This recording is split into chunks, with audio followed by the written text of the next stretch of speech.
Sol tarafı ben çektim. Tamam abla bak. Bıraktım abla. Getir kardeşine ben seni. Tamam mı? Heh. Bu mesleğe nasıl başladınız, nasıl girdiniz? Bu meslek bu kaynatamda kaldı. Kaynatam bu işi yapıyordu. 4-5 sene ona beraber ortak çalıştım. Ondan sonra ayrıldım. Kışında çalışmıyorum. Bu 5. ayda başladım. Tamam mı? Bu 5. ayı bu haftada başlamıştı. Soğuktu yani. Soğuk dışarıdadır. Ben dışarıda iş yapıyorum. Peki bu işin zorluklarına rağmen siz bu işi severek yapıyor musunuz? Severek yapıyorum. Severek yapıyorum. Meslekti. Meslekimdi de artık demin terk eden. Meslekimi devam ederim yani. Severek yaparım. İşim fabrika olmadığı takdirde iş yok, gücü ben mecbur bu meslekimi bırakmıyorum yani. Devam edeceğim. Hiç sıkıntım yoktur yani. Şimdiden de ara sıra getiriyor. Ben de bir ekmek parası kazanıyorum işte. Devam ediyorum.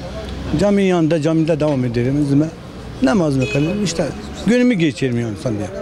Bir ek iş olarak yapıyorum. Yani aile şey olmuyor ki. Ailenin buna olmaz ki. Ya. 2 kişi de buna gideceğim abi. Ben akşama kadar 10 milyon yani 20 milyon para dağılım haline.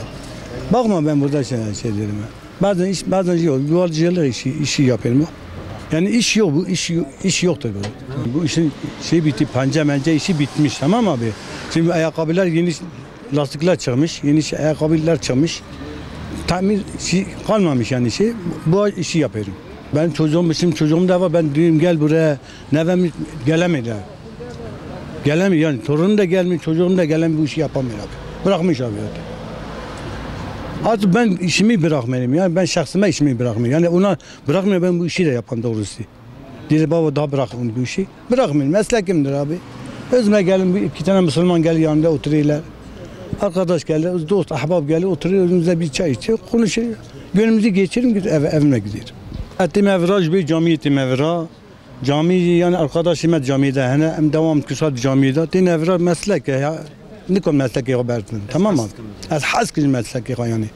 Mesleki nikom devş mesleki haberdim abi. Khalas bir abi mesleki khalas yani meslek khalas bir meslek sadece bu işi ara sıra yapıyor da. Abi hem tikiş işi yani tikiş işi valla tilime tevkul bina ala kida. Talbet ben trişe de evi tevkul bina ala. Zahmet abi zahmet. Toz duman abi tevkul. Toz duman evdibin yani. Torunu khamanim çankin lenan era. Dem ev mesleki nakin abi. Peki melek Nakazın yani mesleki خلاص biyam nakin tamam mı? Hamş khudar abi. Hamş hazarca hamş khudar abi. Sa şükürtkim jera. Roji pound tecbi sabah tecmara. Pound teki خدا de الرزق على الله. Rızkı ma khode davi. Tamam rızkı ma dazi خدا bir şey dani ne tamam. Ama hem sebebiye uyutuyor. خدا قلت sebebiyata işi khab ke. Sebebiyata rızkı khab ke vacib metavi. Halal rızk tamam. Tamam zalimet kabitun zalimet sanayi da ya kapur tecine. Daha bil boğumun. Avna kapur tecine. Puanji da. La ezet. Peredin ona elab avtke. Peredin ona avtke. Öyle şu an devam etken abi. Aile kişi kanka bir idare ki abi. Tenne iş khalas bir abi. Tenne ya. Meslekine muhabbeti bir şey daha var.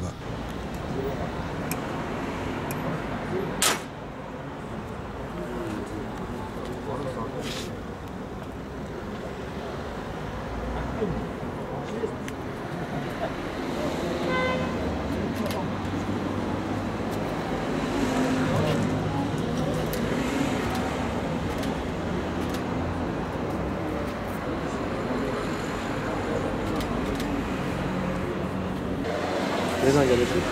Buradayım. Ha, balık da yaptık. Tamam. İlk haber ajansı.